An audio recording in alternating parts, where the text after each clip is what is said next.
Okay, hi everyone. I hope you hear. There's a chat window. So if you can hear me and everything's fine, say hi and maybe even state where you're coming from. Hi, Richard. I'm from Israel, by the way. Okay. You can send it to all. You don't need to make it's private messages, by the way. So let's see. We've got Quebec, Canada. I've been there once. Brazil, Mexico, Sweden. Hi, Frederick. We've got Pakistan here. New Zealand. Anyone from the US? Iran, that's nice. Chicago, we've got the US. Poland, okay. So hi everyone. We're going to start in a few seconds once I get my bearings. Colombia, all the places I've never been. You're not nice to me today. Oh, did I disable private public messages? That's interesting. Let me see for a second if I can fix that. Hopefully. Okay. So we have public messages. Sorry for that. I'm rather new to the meeting platform. So hi everyone. We've decided to use this one because we need to play with things. I'm Tzachi Levent-Clavi, CEO and co-founder of testRTC, and also the author of Blog Geek Me. We're going to start doing these monthly webinars here for testRTC, and what we're doing this year is slightly different. Instead of talking around things like the industry and stuff like that, we are going to focus on one specific thing all the time, and that's how can you use testRTC. We found out last year that these were the most interesting webinars from the point of view of the audience. And what we are going to do is we're going to add into that some learnings that we've found while working with our customers. So even if you're not using testRTC, you will get value out of it. Okay? And for this first webinar, let me find my slides. This is what we're going to do today. If you have questions, there is a Q&A somewhere at the top. You can go there, ask the questions there. I will answer them at the end. If there's something specific that you need here and now, you can use the chat window. I'll be looking at that every once in a while. So I'm assuming you are seeing my slides. We're going to talk today about network testing, specifically about network testing of WebRTC SFUs and how network configurations and conditions affect how they work. Okay? So let's first look at what that means. WebRTC is split into two parts. There is the part that is web, which means that we run things mostly in the cloud, not always, but mostly. Most of the services are like that today for WebRTC. It runs over the internet, which also means that it runs over unmanaged networks. We don't have control over the network. We have no clue what is going to happen there. And that's a challenge for us. And RTC means that this is real-time communications. It is time sensitive. It means if I'm sending it and you're not receiving it now, we have a problem. Okay. It is resource intensive. It eats up the CPU, it eats up the memory, it eats up network, everything. Okay. So it taxes the devices that we use, and it also taxes the infrastructure. And it's immediate. If I'm sending things now, I expect them to be on the other side now. Okay. These things don't really work with the internet and unmanaged. And that's where WebRTC comes into play and does a very good job of handling these kinds of things by reducing bitrate, sending further correction, trying to gauge exactly what happens on the network, things like that. What I'm going to do now is to show you how WebRTC operates and behaves and what SFUs are doing about that, okay, because they are different from one another. Now, in a regular call, we're going to have two browsers, and we're going to connect these browsers with a network, and then there's media flowing over between them. These aren't tire tracks. It's just media flowing between these two browsers. But there can be another thing that happens. Okay, somewhere along the way, we've got this slight delay, or the bitrate gets squeezed, or there's packet losses. Someone changes the way the network behaves, and we no longer have let's say, the network that we've expected to have. Now, this can happen also with an SFU. Now I've got one browser talking to an SFU. or multiple browsers, each one with his own independent connection. And the SFU is going to handle the network very differently than how a browser does that. Remember that the browser has a full WebRTC stack in it, usually from Google or some other instance of that is being embedded in the browser or got ported and implemented somewhere else. Okay, so there's a whole stack there. An SFU has a partial stack that deals only with the network because it doesn't really encode and decode media. That's one thing. And the second thing is that most SFUs today are built on different source code than that of the WebRTC browsers. Okay, most SFUs today didn't take the code from WebRTC.org and start there, but build something else or something with a different type of source code, which means that they also behave differently in front of the network. So here's what we're going to do today. It's nice having slides. This is not what I'm trying to achieve here. I'm trying to play with testRTC. I've actually played with it last week for this session, which was very interesting for me. So I'm going to do it now, semi-live in a way. The idea was the intent at least was to start with an WebRTC script. WebRTC is the Google Hello World application for WebRTC. Then just play with the network conditions for WebRTC and see what happens. We're not going to be able to do that. Then go and use one SFU, some kind of an SFU, and then play with the network again and see the differences between them. Okay, now here's the problem. Let me stop the slideshow for a second, or let's start. Let me share my screen. Okay, and I'll share this screen, this nice testRTC screen. Let's see. Not this one, this one. Can you see my screen, people? Say yes, and we can continue in the chat. Great. Oh, you're attentive. Okay. So what you see here is the dashboard of testRTC. What I want to do is this. We'll start with the script. Okay, let me show you the script. So wait a second. This is a testRTC dashboard. I've got some monitors running here. They're not important. Besides two things, there's this ugly red line here for WebRTC. And I've actually started building this monitor for the next webinar next month about monitoring. And then there are a few tests that I've executed just now just to see the things that are working. And you see that the test of WebRTC an hour ago failed. Okay.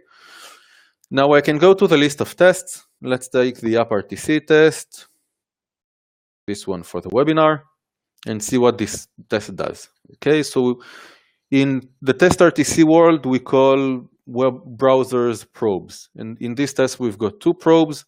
They're running within the same session. I'll go over the sessions later on. They go to this URL of WebRTC and they ask for VPH just because I like that codec. Okay. And this is the script itself. Within the script, each probe has its own number, number 1 and number 2. That's the probe type. Then if I'm probe number 1, what I'm going to do is I'm going to go to the WebRTC URL, wait for the page to load. Let's do that. I'm going to go to the WebRTC URL. Okay. So here's the URL. We've waited for the page to load. Next, we are going to click the join button. Okay. This is the join button. I clicked it. We're waiting for this window. Here I am again. And that window shows the video. That's great. We wait for 2 seconds, take a screenshot, and then we take the URL of the page and send that to the other user. Why? Because at this point in time, you need to have a very special URL for us. Okay? The problem is we don't have a special URL. We're stuck with testRTC. Why? Because Google has a bug at the moment with WebRTC. The service doesn't run. We'll see what happens when I run the test with testRTC for that. After we get that done and we send the URL to the other side, we're going to just wait for 2 minutes to run the video so we have some data from the call. What the second browser is going to do is the following. It's going to wait until he gets the room URL so he knows where he needs to join. He joins that URL, click the confirm join button, and then run for 2 minutes. And that's it. Okay. So I can take that test now, hit the run button, what testRTC does now, it allocates the two machines and it starts running the test. The test is running and everyone's happy. We are not going to wait for the 2 minutes. What I'm going to do is first show you the ugly results that I had an hour ago. Okay, it's this one, let's say. And it failed. We didn't have any incoming audio for agent 1, our first probe. Let's go to that one. Let's look at what happens. No data. If I go to the media files, I see that it's stuck with just me. There is no incoming and outgoing. And if we go to the logs, we will probably see in the browser logs that there are issues. Okay. WebRTC failed, WebSocket opening, handshake, timeout. Great. So WebRTC is failing. Okay. Now we can't show this. So it's good that I actually had the WebRTC tests recorded last night already. So what I'll do is I'll go to the first URL and we can look at the results and analyze them. So this is the URL and these are the results. This is WebRTC running. There is incoming and outgoing of about 2 megabits per second. The rank for this call is 8.7. This is like the test result that we've given it, the scoring for the quality of the audio and video, and that's focused on the quality of the network conditions. We don't actually look at the audio and the video. We just look at the network. Now, if you look at the audio, it's fine. If you look at the video, it's also fine. If I'm looking by probe, I see that one probe is sending around 2.2 megabits per second and the other 1.5 megabits per second. So something is clearly wrong or different here. Now, if we scroll down, well, if I go into the test, okay, to one of the probes, and we will look at the screenshots that were taken, we see that there are two different media files. This one is our called Cranky Geek, our 1080p media file, and this one is a VOA VGA. It's a VGA source. Okay, and if we'll go to the test itself, what we can see that the probes that it picks, the ones that it takes, one of them runs in the West US, doesn't do anything to the network, no throttling, no firewall. Okay, and the media file is Cranky Geek 1080p. While the other one runs from East US and it runs the VGA one.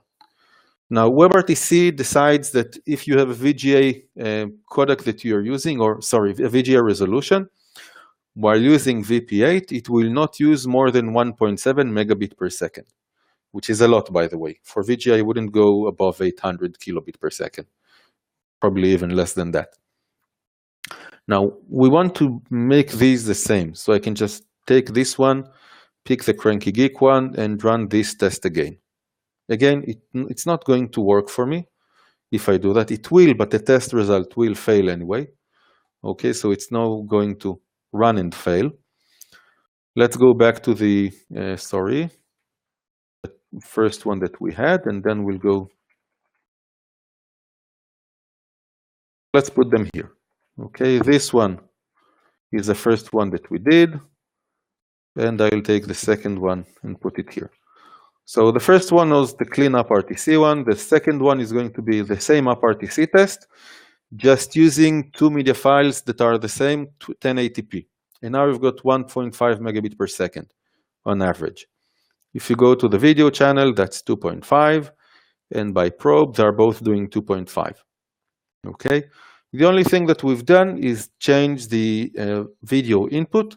And that already affected how WebRTC encodes the file, sends it over the network, and how much load it puts on the network and on the users. Okay, so that's one thing that you can do.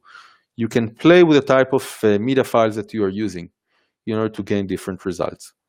Now, if the rank here was 8.7, here it's 8.8, practically the same. The actual number doesn't matter. What matters if the test that we're running next is going to be higher or lower for the same type of scenario and use case. Okay, and it's relatively the same. In both cases, the network was good enough. Now let's do something more interesting. And we'll write the code for it, but we're not going to run it. Sorry, the third one that I'm going to do is, again, I'm going to play lazy yet again. Sorry, it's not where I wanted to do it. I want to leave the results here. So let's go to testRTC. Let's go to the test that we have. We're running the WebRTC webinar. What I want to do now, I've got both of them on 1080p. I want to pick the first one and put it on a network profile of poor 3G connection. So I picked poor 3G. Immediately what I get for it, immediately what I get for poor 3G is 1.8 kilobit per second, higher latency and some packet loss. And I can run it. And now it will just use two machines with these specific profiles. Okay, again, we're not going to wait, and it's going to fail anyway. So what we're going to do is to look at the third one that I have for you. Again, these are just ones that I've executed yesterday. And this is why the statistics for them are so good, or the numbers for them are good. Okay, so this is again WebRTC. And look at something interesting. Okay, we now have a rank of 7 instead. I remind you, if you have questions, that just put it on the questions tab, or ask in the chat if you have something specific to this. So this one, we've got two browsers. It's not poor 3G, but Wi-Fi with high packet loss. That's what I used here for this specific example. Okay, now with Wi-Fi high packet loss, the actual bitrate goes up. Okay, so my probes or my browsers are trying to increase the bitrate in order to work out the problems of packet losses, and they're probably putting some forward error correction into it as well. So they're straining hard to get where they want to be. Now what I want to do is something that is really interesting, or let's start with the fun part. I can take the WebRTC webinar one. Same test again. Let's clean it first. So no throttling, no firewall. Rank metrics. I'll get to the rank metrics in a moment, Anton, especially when we talk about the SFU, because I'm going to show how an SFU deals with that and what happens with network conditions. Okay, so no throttling, no firewall, they're both the same, but what I want to do now is different. Okay, I want to simulate a case that the guys at Jitsi showed with Zoom about 3-4 months ago. We start with a good network. We're going to reduce the bitrate on the network drastically by intent. We're going to do that for 20 seconds, and then we're going to open up the network again. Why? Because it's fun. So let's look at the test. This is a test script. This is what we're trying to achieve, and this is the actual video call. So I want to take only the first probe, play with his network conditions, and see how that affects him and the other user in the service. Now, I don't really remember all of our commands by heart, so let's open the help, the knowledge base that we have, and that should be RTC set network profile, this one. Okay, so this command allows me to actually start playing and configuring the network while I'm running throughout the test. I want to do, let's take this one. Let's pick the limit here. That's what I want to do. Let's see how it goes. So let's see. First of all, I want to run for 30 seconds. Okay, so things are fine. Then we're going to put a vertical event. I'll explain that once we actually run the test and show the results. Let's set the network profile for 400 kilobits per second bandwidth. So I'm going to limit the bitrate on the network. Then we're going to pause for 20 seconds. Okay, and then we are going to remove the network profile, which is this one. This is what I want to do. Let's put it here. That's it. Okay, and let's add the 10 seconds that are still missing. Them here. Okay, so what do we have now? We have 30 seconds. That's everything fine. Then the first browser is going to throttle the network by limiting his bandwidth to 400 kilobits per second, incoming and outgoing. Okay. Then we wait for 20 seconds at this specific scenario. Then we lift the issue that we had. and go to pristine network conditions the way we had before. We again put a vertical line, the unthrottle and global will show that, and then wait for another 70 seconds. That's it. I can now run the test. I could have done the same with packet loss and latency, by the way, or just use one of the profiles that we have there and mix and match and move between profiles. Again, this isn't going to work well. So I'm going to save us the trouble of waiting for it to fail. And I'm going to just load one that is going to succeed yesterday. Okay. So we've got this. Now the first thing to do, run key 7.1. Again, the only thing we did is reduce the bitrate at some point in the test. You can see that there's packet losses now. We didn't have that before. And if I look at the video graph, you see these two vertical lines. The first line is where I started putting strain on the network, and the second line is where I stopped. What I want to do now is first drill down to the first probe and then to the second one. We go to the first probe, the one that reduced the network conditions. So what it did here, let's go to the video ones. Okay, on the video chart, you can see that we started removing the restricting network conditions here. And then the incoming bitrate dropped immediately. The outgoing went up and then down. Okay, once we stopped, it took some time to get back up again, around 30 seconds, from somewhere 50 to 80, around 30 seconds to recuperate and get back to the full 2.5 megabit per second. Okay. Now we can see here packet losses that got indicated. There's jitter in the video that is shown, and we can see the frame rate that just drops down and then goes back up again. This is the one that actually sends and has a problem with the network. If we go to the second one, okay, the second probe within the test, the one that has no problem but is receiving data from the problematic probe, then things are slightly different. Okay, I'm going to see the video. So on the video side, the outgoing went down, 5 seconds later, probably because that's when the RTCP packet arrived that said that there are issues. Incoming drops down immediately because the other side can't send. And then again, it took time to go up. This hump here is probably because of iframe sending or something like that. Packet losses can be seen here. That's what he's actually experiencing. There's this jitter that goes down after this top here. And then there is this interesting thing. Okay, the frame rate. Again, 30, goes down, recuperates, goes back up. So that's what happens when we start limiting the network.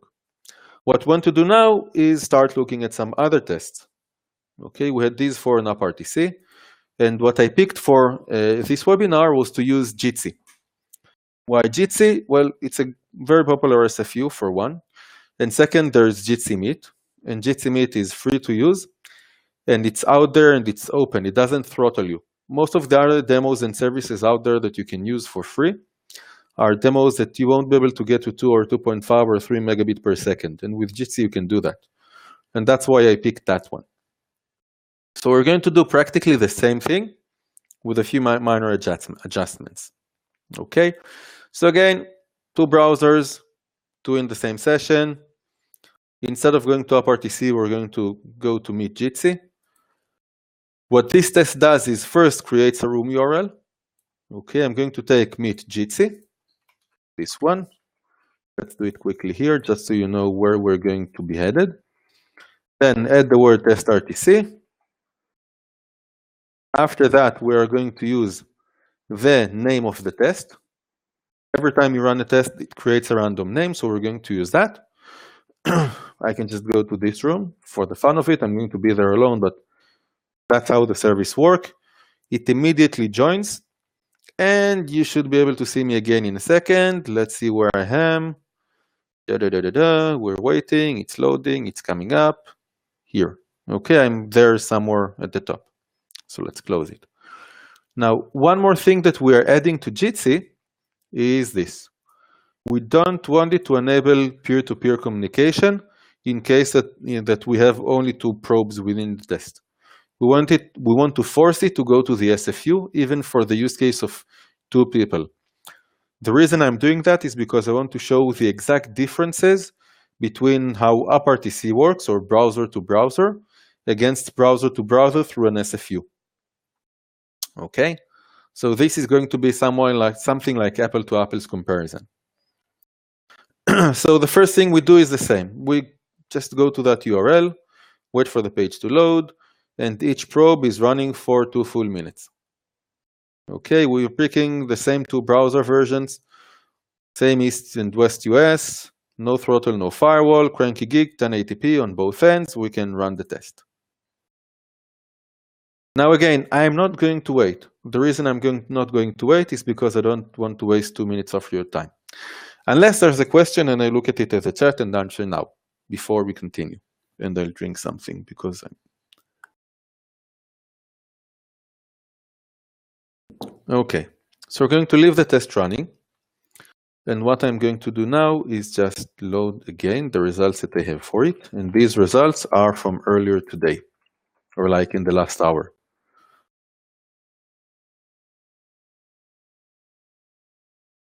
Okay, so this is what a clean run of Jitsi looks like. We'll go to the video channel, and now you see that there are 2 lines here. Compare that to the WebRTC one. Okay, WebRTC video, we've got, let's remove these. We've got this running at 2.5 megabit per second, depending on the run that you're doing. And here it goes to 2 separate lines. Outgoing around 3 megabit per second, incoming 2.5. Anyone knows why that happens here? Any clues, suggestions? You can answer in the chat.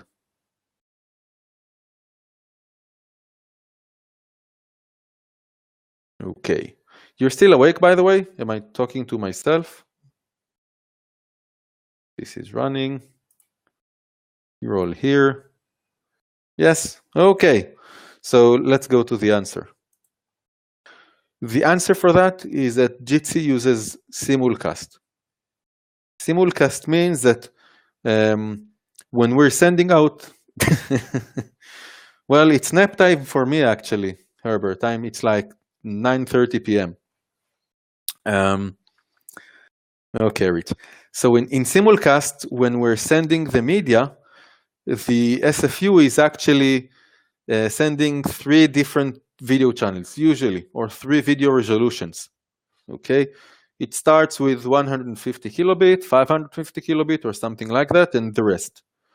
So we have here 3.5 megabit per second, or 3.2 on average, that are being sent, and this is what is sent to the SFU.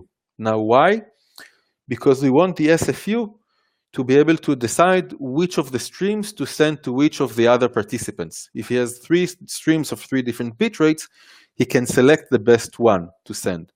That's also why it is called SFU. It's a selective forwarding unit. Okay, and simulcast enables him to do it. Most SFUs has that. For peer-to-peer one-on-one calls, it makes no sense to use simulcast, but once you go above that with 3 or 4 and 5 or 10 or 100 participants, simulcast makes a lot of sense. Okay, if we look by probe, they are sending roughly the same thing. Let's go just to look at it, to drill down for a second. Okay, so incoming, outgoing, graphs, nothing really interesting, besides the fact that we're sending more than we are receiving. Okay, there's also a screenshot. It's not going to be that interesting. Local view and the incoming. So this is the test, and it runs nicely, and we've done nothing to the network yet. The first thing that we're going to do to the network here is throttle it. How we're going to throttle it? The same way we did for the last test. Okay, so I can take the WebRTC code. Let's go. Hey, it actually ran. So this is a test what we did now. It actually completed. We can check, bit rates and stuff and play with it. Now I can take the WebRTC one that I did here. Go here, and this is why I've written it that way. Let's pick out the actual video, this part. Let's copy this one, go to the other one, the Jitsi one. If I go here and just replace this one with that, then we're done. This is what I wanted to do. Okay, we're doing the same thing. We have one-on-one call through an SFU, and I'm going to throttle the call. I'm going to reduce the bandwidth to 400 kilobit per second. After 30 seconds, wait for 20 seconds, and go back up again. And we run. Now, because I'm not a patient man, we're not going to wait for the 2 or 3 minutes that this is going to take. And we are just going to pick up the URL of the test that I've executed about an hour ago.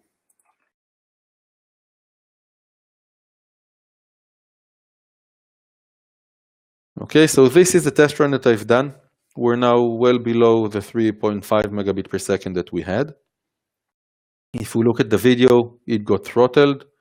Hard to see here anything interesting besides that there are things happening. So let's go and drill down to the probes. Let's go to the second one. Now here, remember, the second probe has a very good network and it works directly with the SFU. It doesn't know that there are any broken things. This also means that if we look at the outgoing media, it will still do the 3 megabit per second. Okay, that's the red line here. Why? Because the SFU is capable of receiving that, and the network between the second probe and the SFU is great. Now, on the incoming side, you can see how the bitrate reduces down to 0 for the video channel and then starts going up again. Okay, which is great. But whereas here in WebRTC, how much time did it take us? It took us around 30 seconds to get back to 2.5. Okay, for the Jitsi one, it takes, let's see, somewhere from 70, 75 until 110. So again, 30-something seconds. Okay, it can take a lot longer, and it starts very slow to ramp up. Okay, so bear that in mind. There are things that happen differently when you use an SFU and when you use peer-to-peer connections. Different SFUs behave differently here. The second interesting thing is here, the video bitrate. Outgoing stays on 30, incoming 30, drops dead, goes back up immediately to 30. Okay, it doesn't even wait. Why? Because the SFU has multiple bitrates to play with and decide which one to send. So it starts with a lower bitrate out of the 3 alternatives, which is this line that starts going up again. And then here it goes to a higher bitrate and resolution that it starts sending towards this user. Okay? Now, the next thing that I want to do, okay, it's actually finished running now. This is the test we just executed. That's a clean, it's just the same thing that we saw a second ago. What I want to do now with the same one is we're going to add to the throttling turn relay over TCP and see what that does to the video. Okay, so I want to take the first probe, this one, and let's put a firewall. Now only TCP connections are allowed, HTTP or HTTPS. And we can run the test. As with the previous one, I came prepared with this.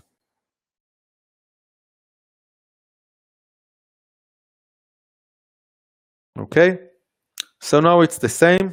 The only difference is that we're using TCP on the first one.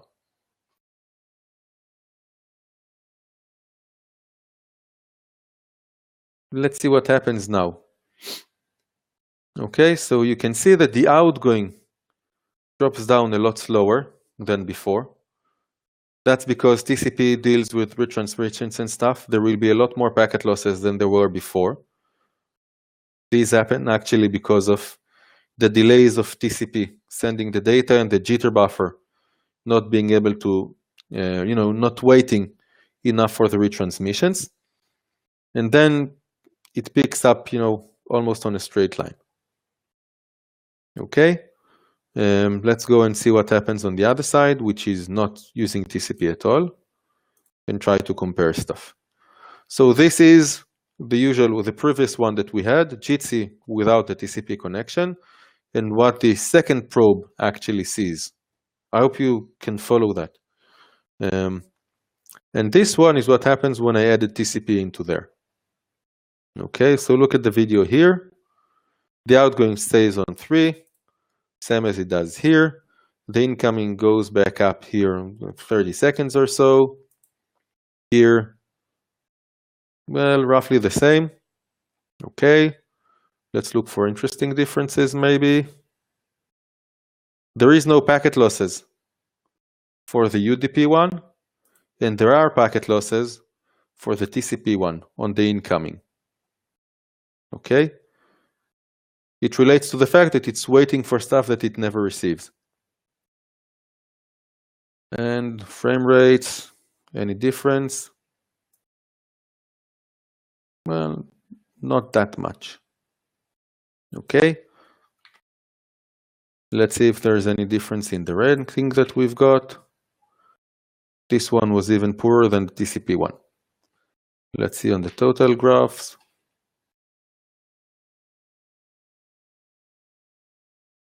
This one is 6.9 and this one got 6.1.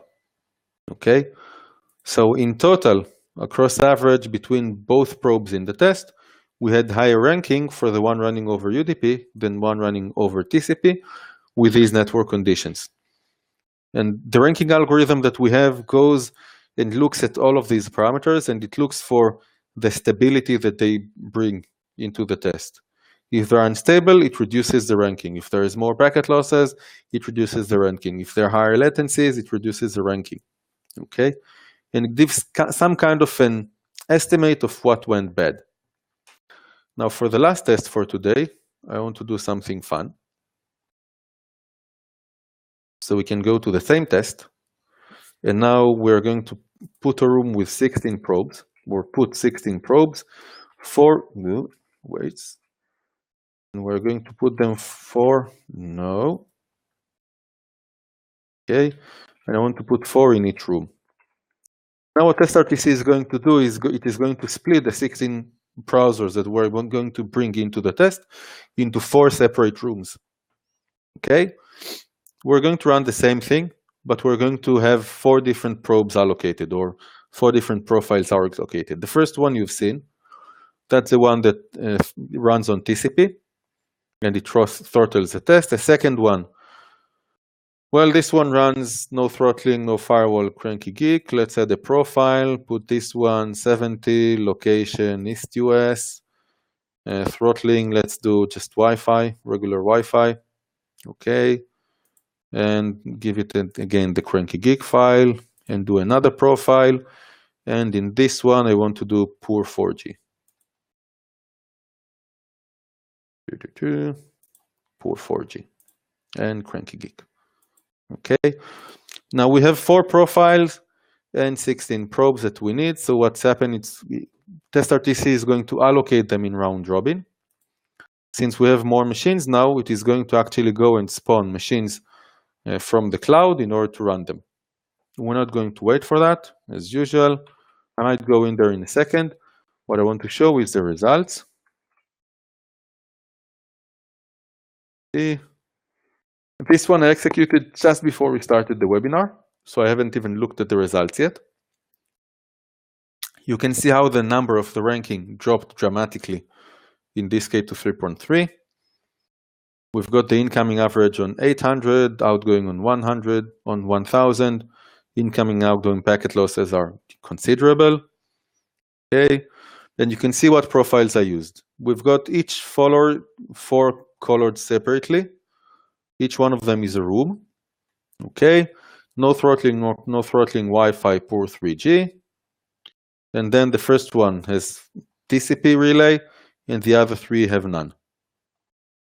And I can again go and drill down into the results and see what happens in each one of them. to understand the behaviors. Okay. Lots of lines here just because we've got a lot more. We've got 4 participants within a single room.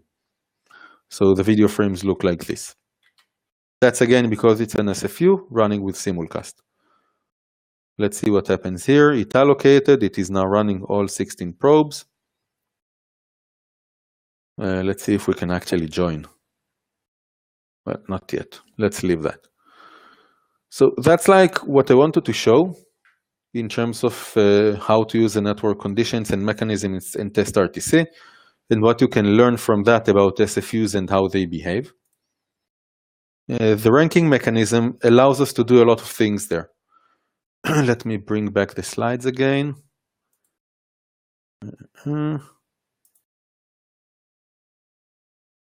Okay, we had a question up there. So Anton, you asked how does the rank metrics help us in SFU testing if everything it takes into consideration is network conditions? Well, the funny thing about SFUs is what they do on the network. Okay, they don't really affect the video quality in terms of the encoded video, but they pick which of the simulcast streams they are going to use. They decide on the bandwidth estimation on their end, how fast they go up, how fast they go down. Let's see if I can show that really quickly. I look at the results that we have. I'm just looking at the SFU just to show you.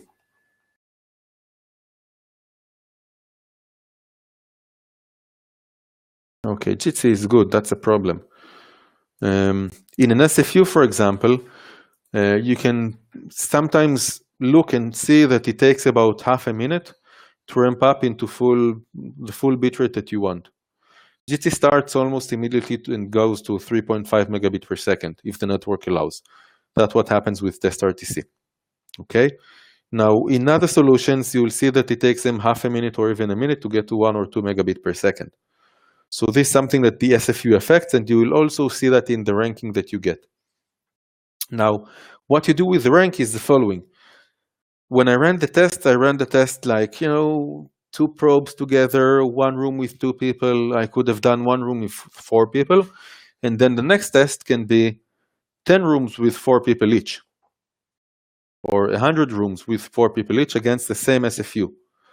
What my expectation is that the ranking will not change across the rooms. And because there are more rooms, I don't want the ranking to go down. I hope that helps you to understand what I'm trying to say. Okay? The ranking is a kind of an indication how good the media server is operating in a given network conditions, or in a given stress that you put on it by looking at what happens on the network due to that. Okay? So we did the demo. And now I'll leave it to Q&A. Let me open the questions and see what we've got here so far. I hope you liked the demo and what we did with the service. Let's see. Okay, so I'll start with you, Fredo, because I can see a question. I see the others as well. Yes, you'll get a copy of the recording to your email, probably in a day or 2. It will be available there, and it will also be on YouTube. We'll be putting it there. Which kind of tools do you use to implement the network conditions? What we do today, testRTC runs in containers. We run in Linux in the cloud. On top of that, we use Docker. Inside there, we run Selenium to run the browsers and control the browsers. And what we do is per Docker machine, we configure the network stats using IP tables and one more tool to define the exact conditions that we need. And we again can do it dynamically, the way you've seen. So Daniel, let's see. What units are used for the parameters to the RTC set network profile call? I don't really remember.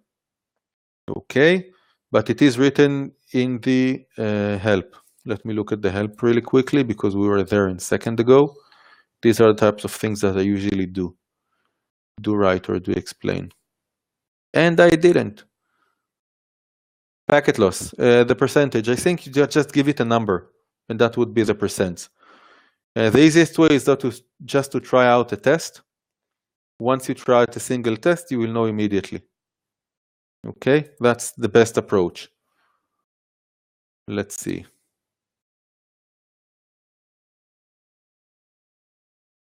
Do we have any more questions?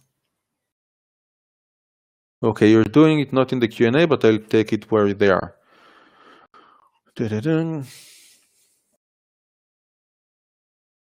Yes, so Anton, you're correct. We are also looking at resolutions, frame per second, which is not looking inside the video. It's still looking at the metrics that happen, let's call it, on the network. Okay, so we look at these things as well, definitely. We also look at the type of codec that you're using for audio and for video. We've got ranking for audio only. It's there. Sorry that I missed that. I hope that's understood now.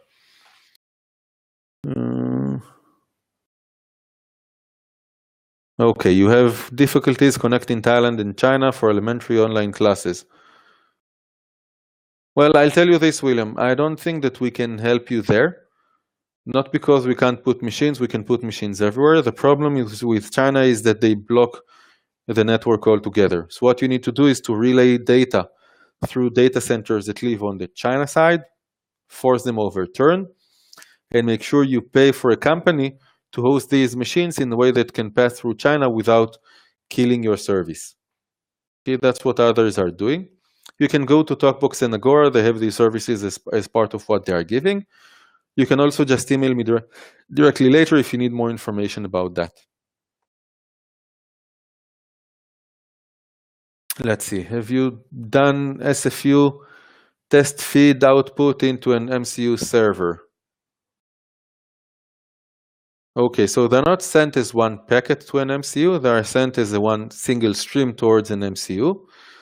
I don't recall having customers that have done that with testRTC. We have customers today that are MCU customers, and we have customers that are SFU customers. Okay, I'm assuming that what you're asking is something slightly different. It's probably more in the sense of, if I have multiple inputs, what happens if there is only a single stream going out from this MCU, because there is no SFU in that case. Everyone sends its media towards a machine, and that machine spews out a single stream. So we have today customers that do streaming, live streaming, and that's one-to-many or one-to-one.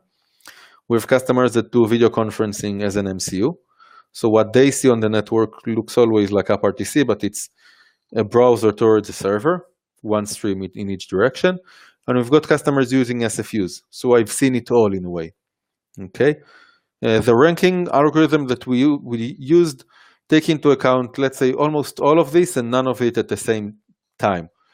We decided not to go to a 0 to 5 numbers, because then people start saying why I'm not on a 5 or a 4, or no, the streams are good for me, and we need to deal with all of these different use cases. So what we say to customers is run a baseline, stupid tests, the smallest room, the smallest thing possible, check the rank. Now do the thing that you want to do in stress or whatever, and check if the rank got lower. What you need to look at is the differences across these tests. Okay, David. Given that UDP recovered faster than TCP, can we promote the UDP-ICE candidate some way? I think it is promoted by default today. Not only that, David, WebRTC tries to pick the best, let's say, the fastest solution with the lowest latency when it picks the server to go through when you start it. Okay. Not only that, it will not use turn unless it must, at least if you configured it properly. And by default, it's configured okay, as far as I know. Do we have more questions? Let's see. Yes. One more, and probably the last one for today. Have you done SFU test feed output? Oh, this one was out there. Okay, so I answered this one already. So I hope you liked it and the demo itself. Next month, we are going to talk about monitors. And if you want to check out testRTC, just go to apptestrtc.com and, play with the service. Use our evaluation. Bye for now.